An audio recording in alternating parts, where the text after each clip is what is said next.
পাঁচটা ফুলকপির তো এখানে আলু গাছ। আসসালামু আলাইকুম, কেমন আছেন সবাই? আমি ভালো আলহামদুলিল্লাহ। আজকে ছাদ বাগানে আসলাম। আজকে কিছু সবজি উঠাইতে হবে, কিছু সবজি বলতে বেগুন উঠাইতে হবে। আমি এগুলি নেট দিয়ে রাখছি, নেট না দিলে পাখিয়ে কি ইঁদুরে হয়তো খেয়ে ফেলে, এই জন্য আমি এগুলি দিয়ে রাখছি যে এগুলির ভয়ে যদি না আসে, জন্য আমি এগুলি দিয়ে রাখছি। তো মাশাআল্লাহ বেগুনও অনেক পরিমাণ আছে। এখন কি পরিমাণ আছে আমি দেখাইতেছি। মাশাআল্লাহ বেগুন তো এই পাতা টাতায় ভর্তি, এখানে বোঝাই যায় না, দেখা যায় না। আমি পাতা কাটি না, কারণ গাছ হেলদি বোঝা যায় না। পাতা কাটলে মনে হয় যেমন গাছ দুর্বল লাগে দেখতে। তো আমার বেগুন মাশাআল্লাহ কি পরিমাণ বেগুন ধরছে, এই যে তো প্রচুর বেগুন ধরছে। আমার এইটা দুই জাতের এখানে বেগুন গাছ, একটা হচ্ছে পার্পল কিং জাতের বেগুন আর একটা বাড়ি 10। তো এই দুই জাতের বেগুনের গাছ আমার এখানে মাশাআল্লাহ। তো আজকে অনেকগুলি বেগুন নিতে পারবো। এই যে বেগুন পাখি খেয়ে ফেলে, তার আগে আমি পাখিয়ে কি ইঁদুরে খেয়ে ফেলে, তার আগে আমি এটা নেই নাই, মানে পাখিয়ে খাইতেছে যেহেতু এইটাই খাক, এই জন্য আর আমি এটা নেই না। বিসমিল্লাহ। এখানে বেগুন ধাপ করে নিচে পড়ে যায়, নিচে পড়ে গেলে একটা প্রেসার পড়ে, আর একা হাতের বেগুন মানে উঠানো ভিডিও করা একটু টাফি। এই যে বিসমিল্লাহ বিসমিল্লাহ, আল্লাহ বরকতুল্লাহ, আল্লাহ তুমি বরকত দিও। বেগুনের কি অবস্থা, বেগুন পাখিয়ে খেয়ে, এটা আমি পাখিয়ে কি যেটাই খাক এরকম করে আঁচড় দিয়ে গেছে, এটা তো নেওয়া যাবে না, খাওয়াও যাবে না। তো এরকম করে আমার অনেক বেগুন নষ্ট হয়ে গেছে। এখানে আরো বেগুন আছে মাশাআল্লাহ, এগুলি যে উঠাই নেবো একটা একটা করে। বিসমিল্লাহ। আমার ঘরে শুধু বেগুন ভাজা চলে, তো আমার ছেলে অনেক বেশি পছন্দ করে বেগুন ভাজা, লম্বা বেগুন ভাজা। বলছে যে মানে শীতে একদিনও মিস করবা না, প্রতিদিন এটা থাকতে হবে। তো আমার প্রতিদিনই থাকে, ওদের কাছে এই লম্বা বেগুন ভাজাই মানে তাদের ভাল লাগে। হাতেই উঠাই ফেলতেছি এগুলি।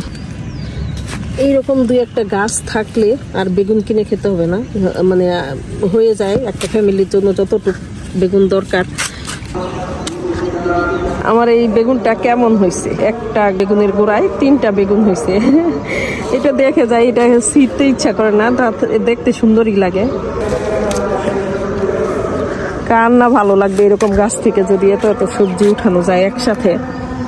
এখানে কত মোটা একটা বেগুন, এই যে এরকম প্রথম দিকে খাইছে পাখিয়ে মনে হয়, কিন্তু পরবর্তীতে আর খেতে আসে না। এটার টেস্ট এখন আর ওর ভাল লাগে না, একে ওই রকম আশ্রাইছে মনে হয় ঠোঁট দিয়ে, খেতে পারে নাই। এটা পুরানো গাছের বেগুন, এটাতে গাছটা কেটে ফেলে দেওয়ার ইচ্ছা, কিন্তু বেগুন ধরতেছে বলে আর উঠাইতে পারি না, মানে লাগে, মায়া লাগে। এখানে আলু গাছের সাথে এই বস্তায় নিজের থেকে একটা সিমের চারা উঠছে। তো এটাতে সিম ধরবে কিনা, যেহেতু এখন সিমের প্রায় শেষের দিক, তারপর এই চারাটা আমি নষ্ট করব না। এই চারাটা দেখি কতটুকু কি হয়, যদি ভালো হয় থাকলো সমস্যা কি। এখানে নিজের থেকে উঠছে, আর নিজের থেকে যে চারা উঠে ওইটাতে অনেক বেশি ফলন ধরে মাশাআল্লাহ। এই বস্তায় আমি 4-5টা ফুলকপির চারা লাগাইছিলাম। এইখানে এই যে এখানে 2টা, এখানে একটা। তো এই ফুলকপিটা কেমন হয়েছে, এটার কালারটা কেমন হয়ে গেছে, এখন এটা আসলে উঠানোর মানে উপযুক্ত হয়েছে কিনা ওইটা আমি বলতে পারি না। তারপরও চিন্তা করতেছি যে এই ফুলকপিটা এখান থেকে উঠাই নেই। বিসমিল্লাহ। আজকে ফার্স্ট ফুলকপি উঠাইলাম। তো মাশাআল্লাহ ফুলকপিটা যথেষ্ট সুন্দর, কিন্তু এটা ভায়োলেট কালার কেন হয়েছে আমার মানে মনে হয় এটার বয়স তেমন হয় নাই, কিন্তু তারপরও আমি ফুলকপিটা যেন নষ্ট না হয়, যেহেতু আমি বুঝি না, এই জন্য একটু একটু যে উপরে ভায়োলেট কালার হয়ে গেছে, এই জন্য আমি এই ফুলকপিটা আজকে নিয়ে নিলাম। ফুলকপির ডাঁটাগুলি এখন ভেঙে নিব। আজকে ছাদ বাগান থেকে মাশাআল্লাহ এই কতগুলি বেগুন আর একটা ফুলকপি উঠাইলাম। তো ফুলকপিটাও কতটা বড়, এটা একটু কেমন ভায়োলেট কালারের হয়ে গেছে, জানি না কেন এটা। তো মাশাআল্লাহ অনেকগুলি বেগুন উঠাইলাম, আলহামদুলিল্লাহ আলহামদুলিল্লাহ। আজকে আমার ছাদ বাগানের কালেকশন। তো আমার ভিডিও যদি আপনাদের ভালো লাগে আমার পেজটা লাইক ফলো শেয়ার করবেন। সবাই ভালো থাকবেন, সুস্থ থাকবেন, আল্লাহ হাফেজ।